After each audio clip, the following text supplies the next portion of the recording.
Good afternoon, ladies and gentlemen, and welcome to the News Behind the News with Ralph Kintav on Mix 94.7 FM. I hope that you've been having a good day so far.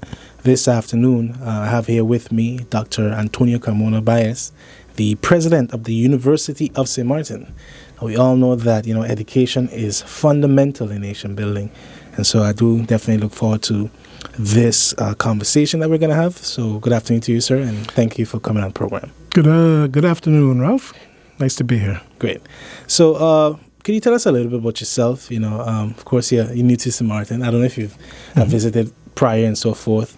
But, I think this is your third year as president. It's been 3.5 years. Wow. Yeah. Time definitely flies. Yes, definitely. I know that you came in at a time when I was heading out. That's when I left to go to the U.S. Tell us a bit about yourself and what was your motivation for coming to St. Martin? Sure. I'm New York City born Puerto Rican. And lived my life going back and forth, Puerto Rico and Northeast United States. And at the age of 16, I was given the opportunity to become an exchange student in the Netherlands. And so I spent a year there. I learned the Dutch language. And thereafter, I came back to Puerto Rico and the United States to finish my undergraduate studies. And I have a Bachelor of Arts in Latin American literature and political science. And so I decided that I wanted to follow the career of becoming an academic. And so I returned to the Netherlands and went to the University of Amsterdam, where I received my Master of Arts in International Relations. That's a subject within political science, and specializing in the political economy of development. And I couldn't stop there. I wanted to go further all the way, and so I continued on to my PhD.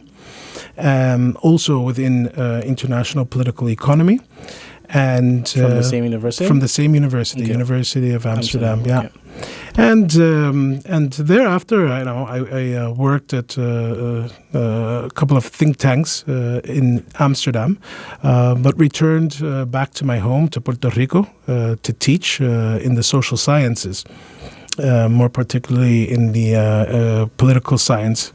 And since then, it's been a long story of back and forth, Puerto Rico, the Netherlands. Shortly after Hurricanes Irma and Maria, I heard that the University of St. Martin was going through some troubles. Now, I happen to know the former president, Dr. Francio Guadalupe, who was my colleague as well in Amsterdam. And Francio was a friend of mine, and he alerted me to the situation, what was going on here in St. Martin after the hurricanes. And he knew that I always wanted to return to the Caribbean. And so I've been to St. Martin once before.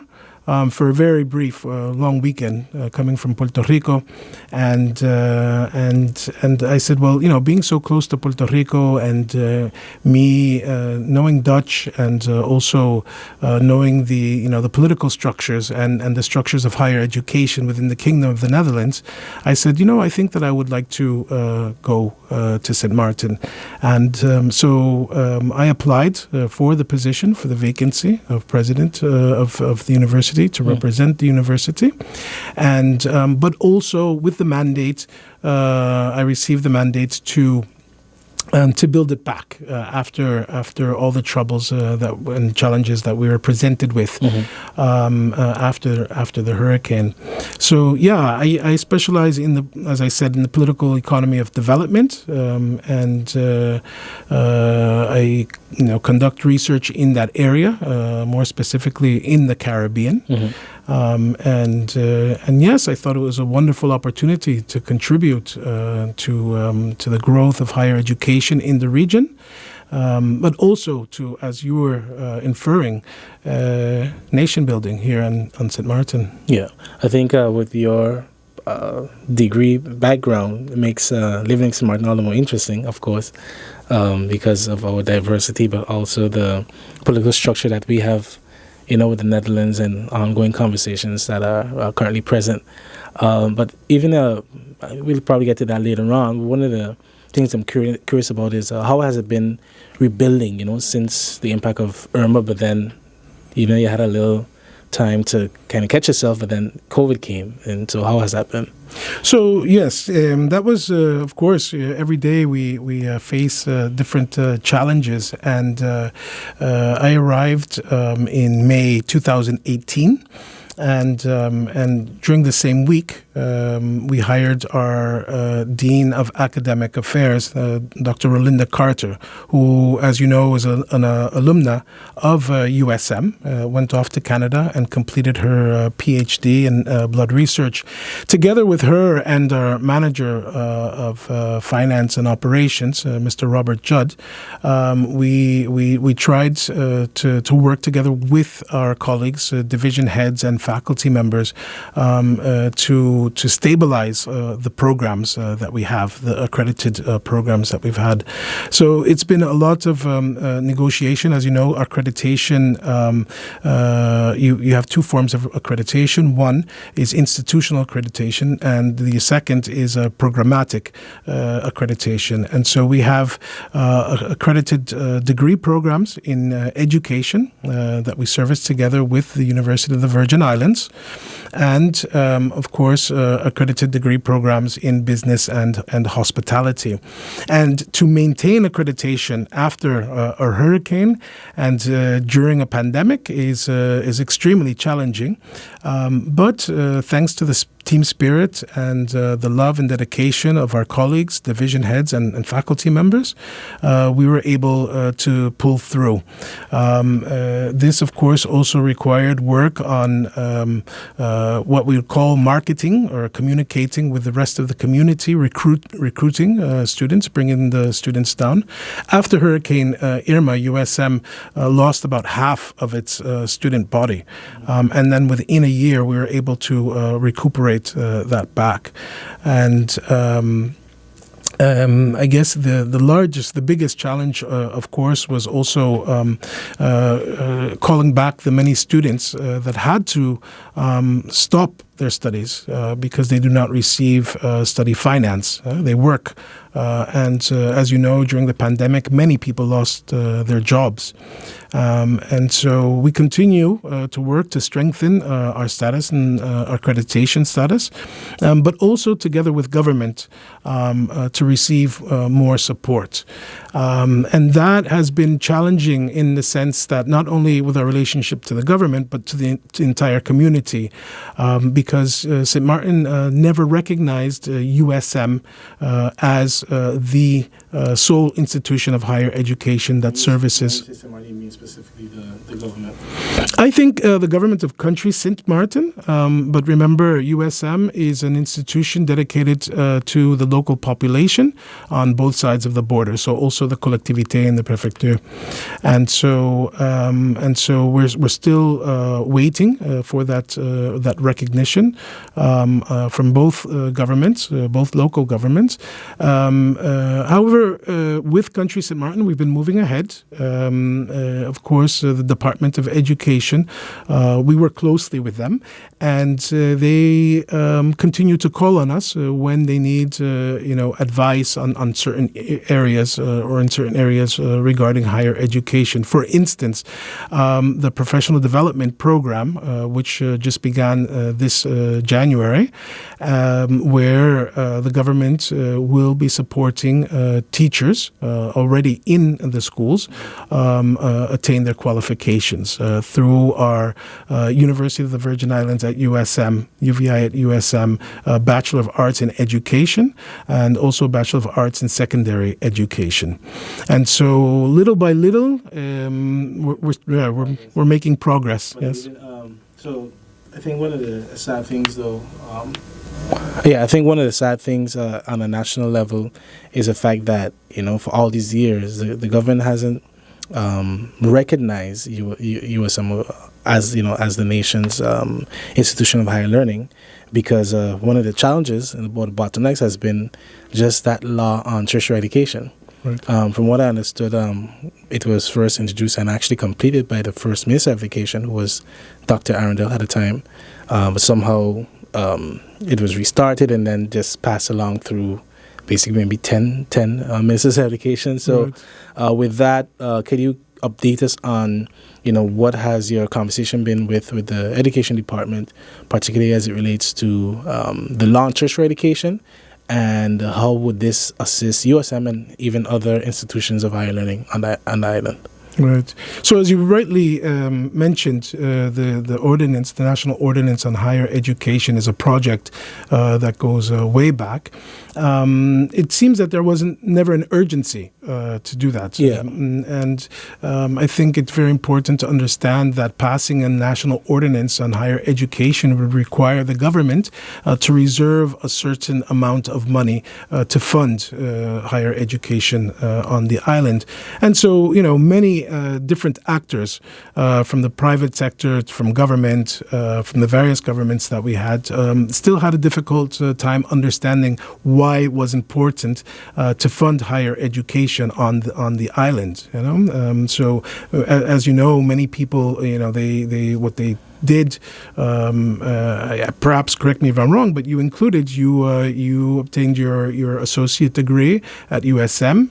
You began at USM, just like many, and then transfer, to study abroad. And of course, study abroad has its advantages, and it makes allows you to make good contributions to St. Martin's society.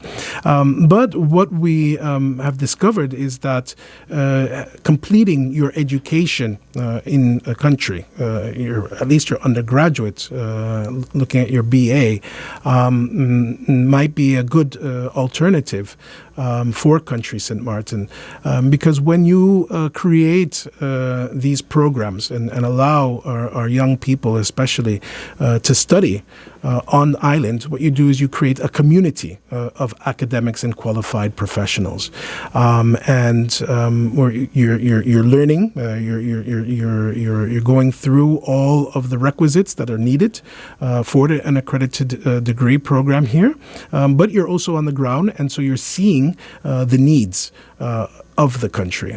And of course, this all requires,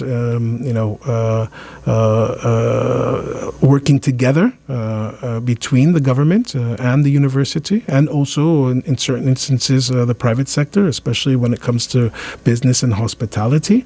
But that is now our aim. Our aim is we already left behind that identity of that place where those who do not have the opportunity to leave the island, we left behind. Now we're looking forward to building accredited degree programs on the island that will serve the interests and the needs of the society and of the population. Gotcha.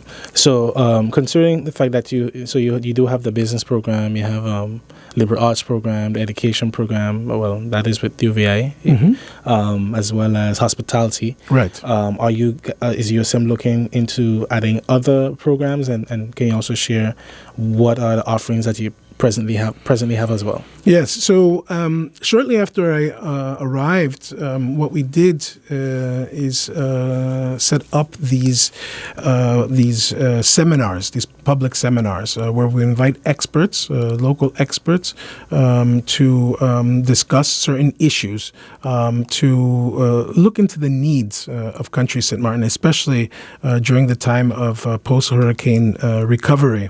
And we identified some areas where everyone agreed that it would be beneficial to have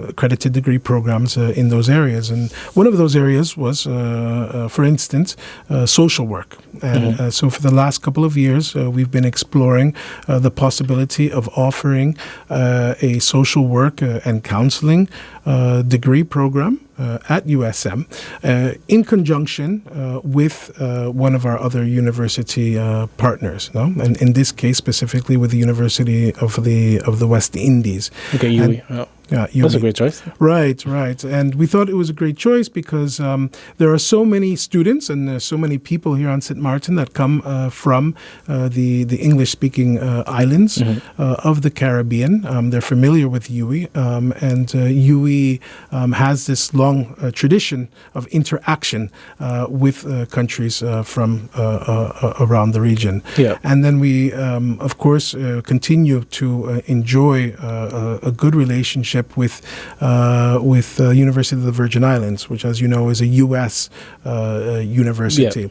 And so we continue to explore ways where we can collaborate in order to offer joint programs. Now, what we would like to do eventually is for USM to offer its own accredited degree programs, and but then you would have to be a fully accredited school in order to do so. Right. Well, what we'd have to do is first be recognized by the government through the National Ordinance on Higher Education, and then once that is passed, there would be the forming of a national accreditation body. Gotcha. And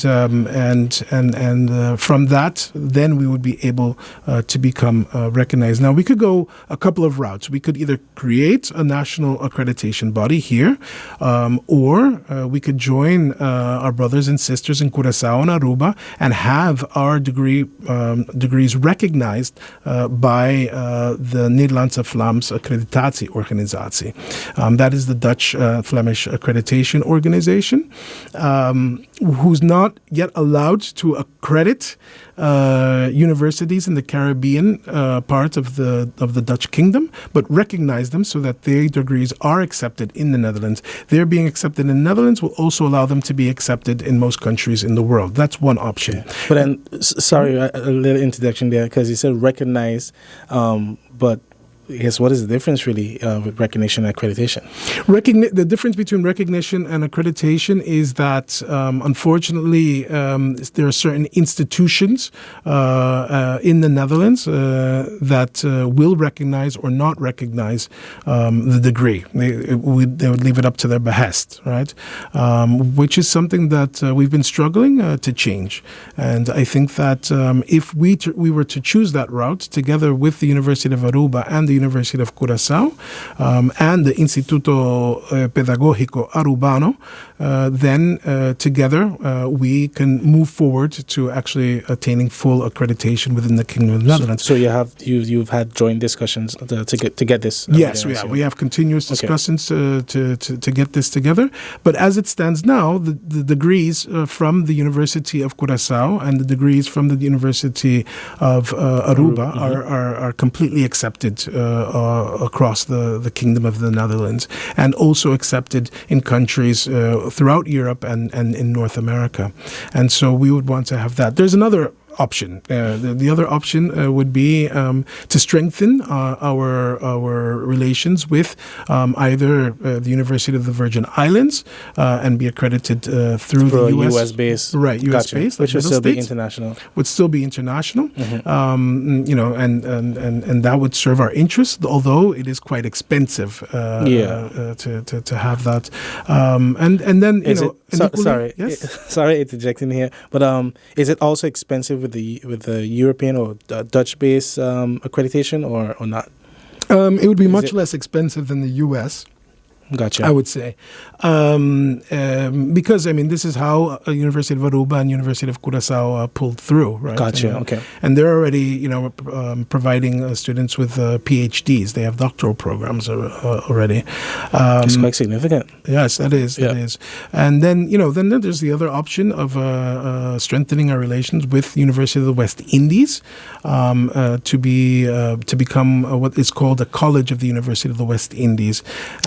And then that means that we would maintain our autonomy and we would be accredited by their university board, which is also less expensive because that is an international public institution, right? University of the West Indies. And so, it's not a for-profit organization, and they have a system that is Caribbean-wide. So I guess, which makes a lot of sense. In looking at the different options you laid out, Yeah, they're all good, from what I see.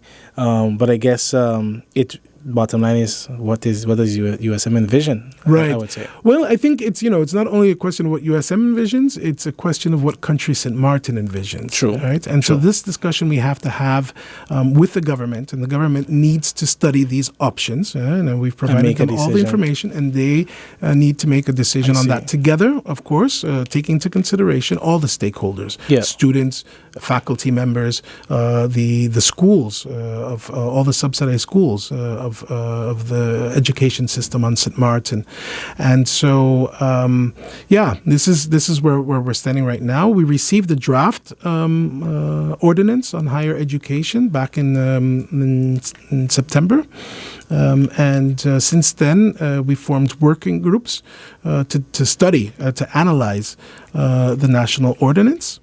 And together with the board, management, and also with our colleagues, we are discussing and trying to figure out what USM would look like under this new ordinance. And so we've just completed a document which reflects and documents all of that process of analysis, and we're ready to deliver this to Minister Samuel. So, and can you share some details on on the draft law, and as far as funding is concerned, what does that provide to the university or maybe another institution of higher learning?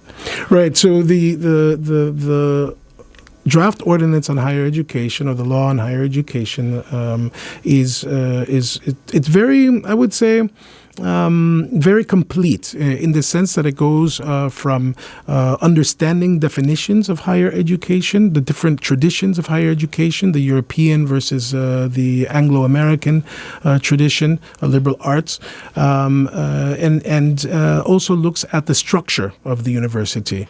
What does board look like? What does management look like? What are the qualifications for the members of the board and the members of management? But also ensuring that all the degree programs have what is called civil effect. That means that if you have a degree, it has some purpose and it has some meaning to the society. Mm-hmm. Take into consideration the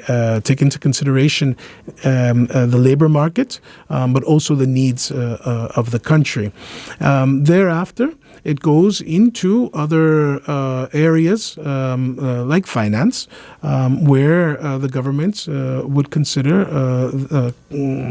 sponsoring or subsidizing the total budget of the university, operating budget of the university, and so that, of course, needs to be negotiated. And then furthermore, the powers of the ministry, reporting mechanisms and protocol. Those are the many things that we would find in the ordinance on higher education. We tried to push, and we continue to try to push the government to include in the ordinance the recognition of USM, because it really does not make sense to have 3, 4, 5 institutions of higher education competing here as if we're talking about the market or not. We really need the government of St. Martin to recognize USM and to support USM as the sole project of higher education for country St. Martin, and we will do the same for the north side, for the French side of St. Martin. Okay. You said quite a lot there, because I guess one of the things I'm curious about is I'm thinking even for that to happen, for example, how soon do you see USM becoming a full-time university? Because I know that has always been a struggle of the past, because that also contributes to the university itself being recognized, but then the flip side of that is the money. Right. So I guess what is the game plan then, to accomplish that? Right. So again, through guaranteeing funding and subsidies through the National Ordinance on Higher Education, we're hoping that the government will pump more money into sustaining our programs and sustaining the university. And so that, of course, we'd also need to work closely with study finance. And the Department of Study Finance, as you know, a lot of the money goes abroad, to sending people abroad. This is going to require a change where the government of St. Martin supports its students, and so that they could study full-time. Once we have those full-time students, then we can have our faculty members as well, working full-time, dedicated 100% to our undergraduate and graduate degree programs. That's what we're looking forward to. That's what we want. We want a St. Martin where youth who qualify to enter the college level or university level can enjoy the same rights and the same privileges as students all over the Kingdom of the Netherlands, whether it be in the Caribbean part, in Aruba, Curaçao, or in the Netherlands, where they're dedicating most of their time. Not saying that they cannot work part-time, but what we don't want to see is students working full-time and studying part-time, because you will see the results, and the results will not be that pretty. We would want to create the opportunity for the young people to study, to reflect upon their studies, to contribute to campus life during the daytime, and make it more lively. Yeah, make it livelier. Yeah. Create community. Create a sense of community and collectivity of the St. Martin cadre within academia. Okay, gotcha. Yes. So we're going to take our break, and we'll be right back. Welcome back, everyone. You're tuned into the news behind the news with Ralph Kintav on Mix 94.7 FM. And I'm joined with Dr. Antonio Carmona Baez, the president of the University of St. Martin. So even as we just spoke about basically financing, funding of university, one of the struggles that many organizations do have is is with government subsidy, because of course, the budget is something that is debated in Parliament, and all those could possibly affect if monies that was slated for an institution, but also understanding, so also considering the fact that, I'm curious about what has USM done to also increase its funding, financing, whether through grants, research projects, and how is it, actively, increasing its coffers, basically. Right. Well, I think, the key is, of course, when it comes to an organization such as a university seeking stronger support, more subsidies, is having our books in order.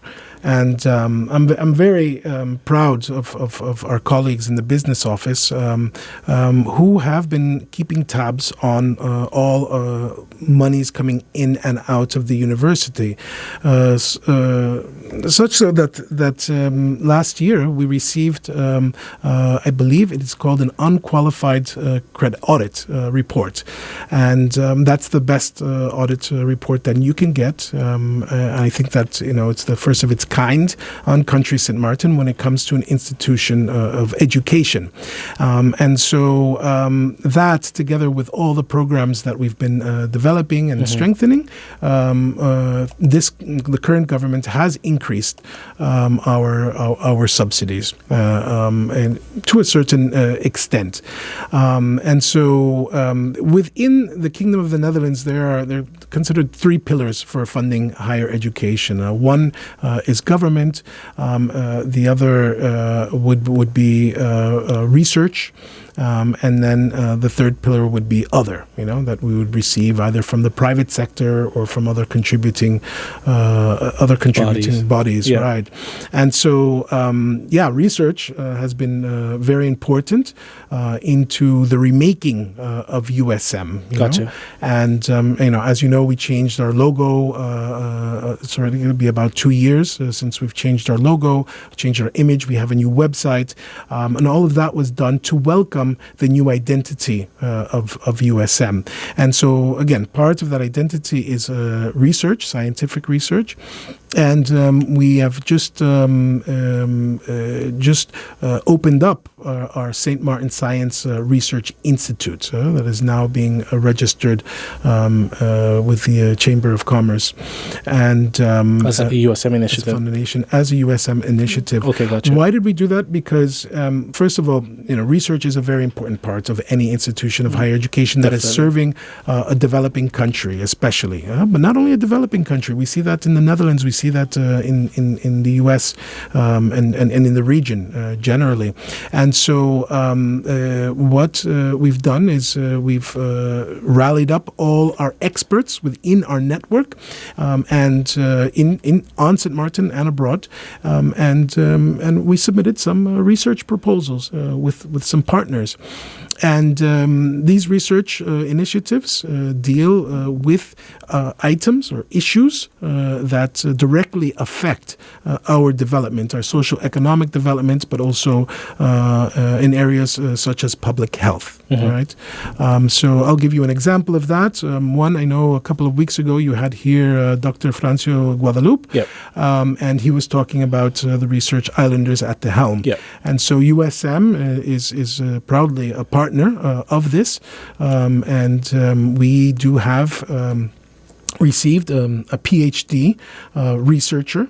A PhD researcher in the area of policy, climate policy, and governance for St. Martin, Saba, and Statia. And that is Lisanne Charles, who was selected after a rigorous progress of a selection. And so she is currently at USM and working on her PhD and conducting research specifically in this area. And then we also have a postdoc student coming to study it's more in the archaeology Gotcha. area, to study also climate change from that perspective. And we have a second PhD student who will be here for, I think, a total of 4 months per year for the next 4 years, who will be working on extreme architecture, looking at how architecture can be much more resilient, but also looking at how we can involve the community in thinking about public spaces. So this Islanders at the Helm, as was mentioned earlier in the previous program, looks at community engagement in developing solutions for climate change challenges in all 6 islands of the Caribbean part of the Dutch Kingdom. 2 smaller projects that we have that are going to run for 2 years. One is, and this is sponsored by Zone MV, so this is the Dutch Research Council dedicated to medical sciences and health sciences. Okay. And so after the outbreak of the pandemic of COVID-19, the Dutch government offered they actually asked us to form a consortium, a regional consortium with the University of Aruba and the University of Curaçao to carry out 2 research projects. And one has to do with upholding human rights and looking at vulnerable families on the 3 islands, Curaçao, Aruba, and St. Martin, and looking at how COVID-19 measures fared for these vulnerable families. That we began back already in the summertime, and that will continue for the next 2 years. We have a local coordinator of research for that. That is Mr. Raymond Yeseroen of the St. Martin Anti-Poverty Platform. Mr. Yeseroen is a sociologist. He has experience in conducting research and interviews and focus groups on the island. So we're very happy with that. And then the second Zone MV project has to do with it's my favorite theme, is food security and economic diversity. That's definitely a good one. Yes, yes. And so we want to look at how COVID-19 impacted food security on the island, and not only directly with the food supply chains, but also in people's ideas about food and local food production. And so the university, USM, has continued to reach out to local food producers and also organizations like Spaceless Gardens and the St. Martin Agriculture Research and Development Organization, headed by Denisio Wyatt. Yeah. And together with them, we created a course, agroecology. Yeah, I saw that. Yeah. Yeah, and that ran twice. Hasn't run the last year, and we're hoping that it will come back to service that course next year. But yes, so for this research project, what we want to look at is the impact of COVID-19 on food supply, but also looking to where we can diversify our economy. We know that we have this dependency on the single pillar economy that we call tourism. Yeah. But we also know that it's time to change that we have to move away from tourism as the basis for social economic development. The sole provider. Right. Because there is a very strong connection between the economy and education. Right. And it's like as the world is progressing, St. Martin has to progress, but we have to make way and take those steps to ensure that with our education system in St. Martin, that we're also raising and providing the knowledge and information that would allow us to have those homebred professionals. Yes. that can lead, that can take initiative in whatever budding economy we decide to go into, be it technology and so forth. Exactly, Ralph. And, previously we used to think that the university should provide degrees for the labor market, follow the labor market. And one of the things that, one of the ideas that we're pushing, especially with government, is to think about it the other way around, that the university can create or become the knowledge center for the country, for the nation, and thereby shape the future job market. Yeah, that's how it should be, actually. Yeah. Yes. Yeah, indeed. Because, even with what you said there, one of the things I'm curious about that kind of touches on the matter of accreditation is you share the three avenues, basically. Mm-hmm. We can go the route of U.S. accreditation, Caribbean-based with UE, or a European with Holland, etc. But I'm thinking about, I know that we as in St. Martin has expressed its desire to be more interconnected with CARICOM, for example. Mm-hmm. And so if that is a vision, that we want to take, then when you look at UE, the University of West Indies has produced almost every prime minister in the region went to UE. It's, it has produced so many great professionals. That's right. And when you just even look at the founding story of it, coming out of colonialism and the birth of independence and all of that, it makes me wonder, well, again, where do we envision ourselves? Exactly. Where do we see someone going? Not necessarily that you answered this question right there, but I guess what I would like to add to that, though, as far as USM is concerned, I do know that what's important in that too is in building the staff. Because a lot with accreditation, I know that they require X amount of professors who have doctorate degrees, right. And there are a couple of people on someone with and who are obtaining their doctorate degrees. I guess how will USM kind of support and push people to obtain it so that they can become instructors to contribute towards that nation building smart needs. Right. Yeah. No. Very valid question. This is something that we're dealing with constantly. Indeed, in order to become an accredited university, we have to have full-time faculty. That means that the government needs to support USM so that we are able to employ we are able to employ full-time qualified faculty, preferably instructors with a PhD, so that they do not become instructors, but they become associates, assistant, associate, and full professors, where they are both teaching, conducting research, and also helping out with curriculum development, making sure that our curriculum and what we're offering is up to par in international standards. Yes. Yeah. So, given all that we discussed, I'm curious as well, yourself along with the management team, what are some of your plans for the institution this year, especially as it relates to increasing enrollment and further building the university? So, we've I'm very proud to say that my colleagues developed 2 new courses that really speak to the needs of St. Martin this year, and so we've had enrollment of students that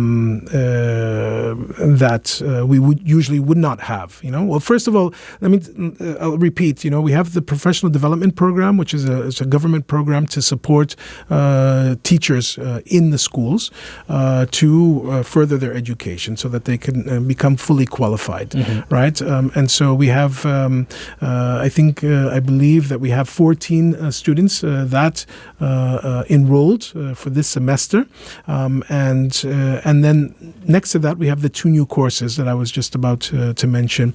One is in the history and culture of St. Martin, and that is definitely necessary. Yes. How can we have school teachers, elementary school teachers, high school teachers, who do not know anything about the history of St. Martin. They'll study at UVI, they'll study where else, anywhere else. They'll come back to St. Martin, and they have all the tools to provide a solid education. But we think that part of that solid education is providing knowledge about our local environment and our history and the foundations of St. Martin society.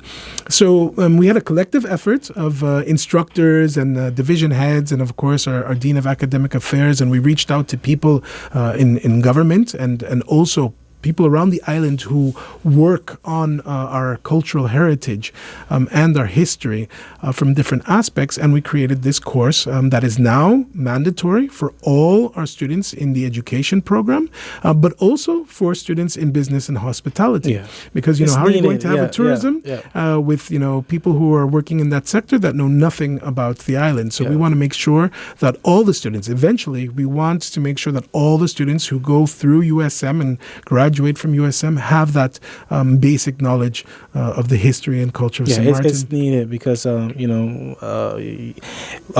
many of us, we would get to learn about the island just because maybe we had a local, specifically a teacher from St. Martin, who could share stories of their own stories growing up, but the stories of their grandmother, that their parent told them, etc. So that is long overdue. So that is definitely long overdue. Yeah. But it's here, so that's good. Yes, and we have Miss Marcelia Henry, who is teaching this course this semester. Yeah, and she's also head of UNESCO on the island, and also head of UNESCO. So very qualified to do that. Yeah, and I myself am partaking of this course. I'm sitting in, listening, because as a newcomer, I'm also very curious, and I feel as representative of the University of St. Martin to have also that solid grip on what the history and the foundation of our culture is. The second course is the GIS, that's Geographical Information Services, and that again was an initiative that was offered by people from the fire department and from government as well, together with our division head, Mrs. Juliana Shipley Hodge, and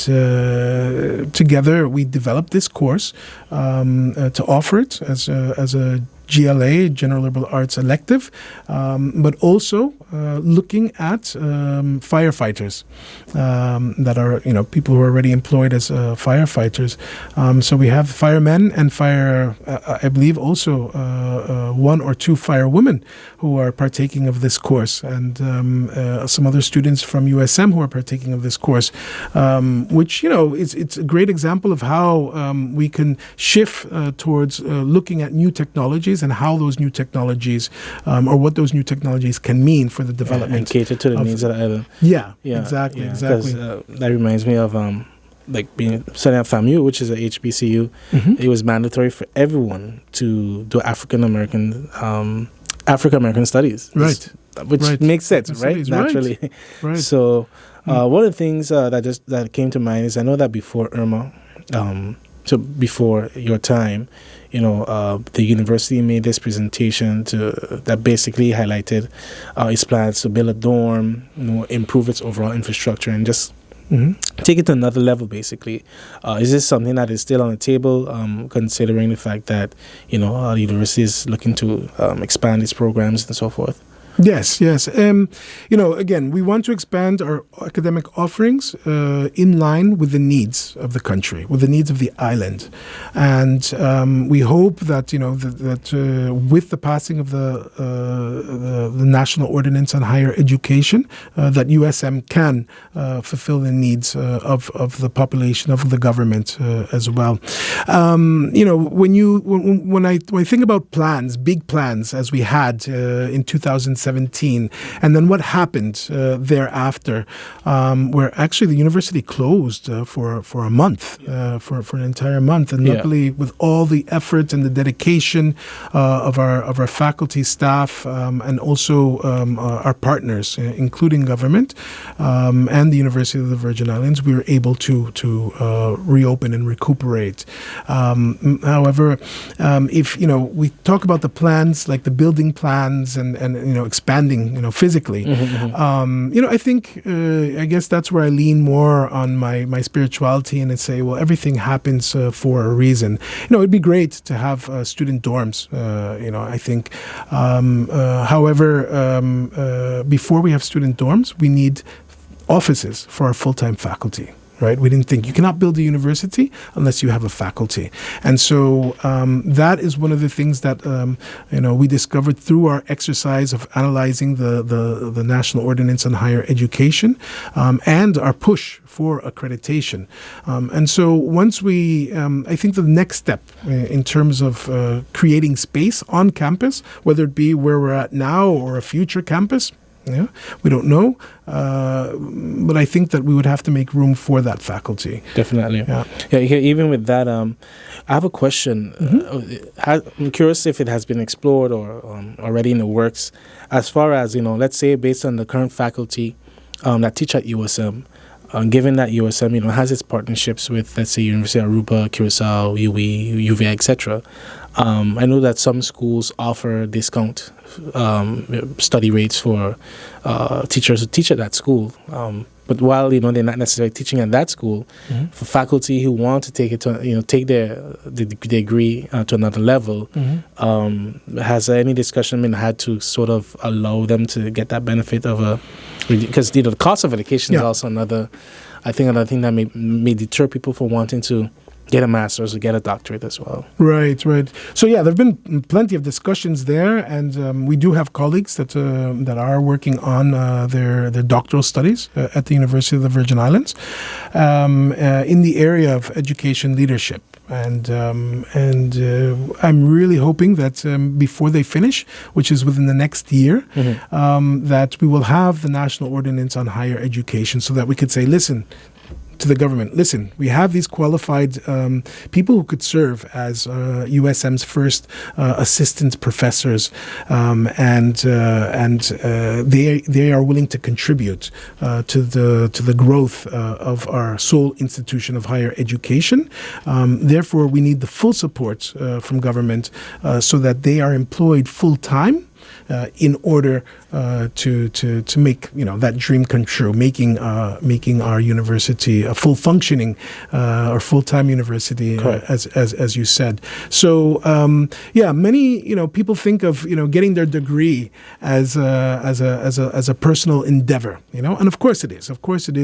People have their dreams of advancing, but one thing that I always say at graduation, Ralph, is that when you attain your degree, no matter what degree, whether it's an associate degree, a bachelor degree, a master's, a PhD, you're not, especially when we're talking about our small Caribbean islands, you're not doing that only for yourself. You need to do that for your community. So that is it's an endeavor. We expect that all our faculty and staff who want to continue their education to think about what impact that is going to have on the institution. And so, we right now, we can only give moral support, but we're hoping that the government will support us in acquiring more talent and keeping the talent at USM. Definitely.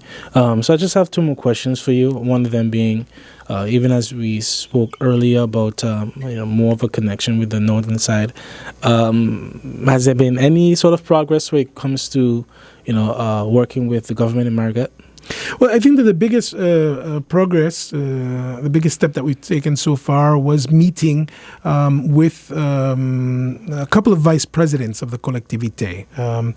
One was the general vice president, and then the other one was the third vice president, specializing in education. And they came to USM last May, sat down with the Dean of Academic Affairs, Dr. Rolinda Carter, and myself, and we discussed, what our vision is in terms of serving the entire island, the population, the local population. And so what they've shared with us is that in 2021, the French government now allows students from French territories to apply to programs outside of the French territory, meaning that they would also support students in coming to USM. So that they wouldn't have to pay, so that the government of France would be able to support them in that. Okay. And so we continue to explore that.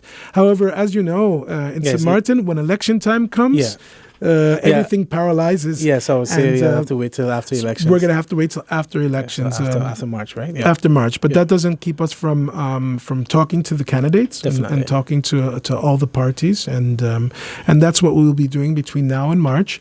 And hopefully after March, we can have a government that is dedicated to the people of St. Martin on the north side, and build that bridge that will allow the people of St. Martin to work towards self-determination, whatever that self-determination might look like. Yeah. And this is one thing that I want to bring home. Whether you believe that we're happy with the current political status that we're at, whether you believe that we should integrate further into the Netherlands, or if you believe that we should become an independent nation, one independent St. Martin Republic, we need to have higher education to support, to support everything that entails, and to make sure that we have, qualified people, critical thinkers, scientists, professionals that will be at service to the people of St. Martin. And then finally, considering how we have adapted with COVID and changes that will definitely take place in the education industry, let's say. Is the university also considering online learning courses and programs for people? Yes. Well, interesting, because of the pandemic, our experience, within a period of 2 weeks, we had to transfer completely online. And so that was possible thanks to our own faculty members and staff members who supported that. So we were kind of like forced to learn that very quickly. And what we want to do is use what is called blended method learning, so that we are using online technology, but also continuing to value that face-to-face experience that is so necessary for acquiring so many skills, and also, again, to build a sense of community.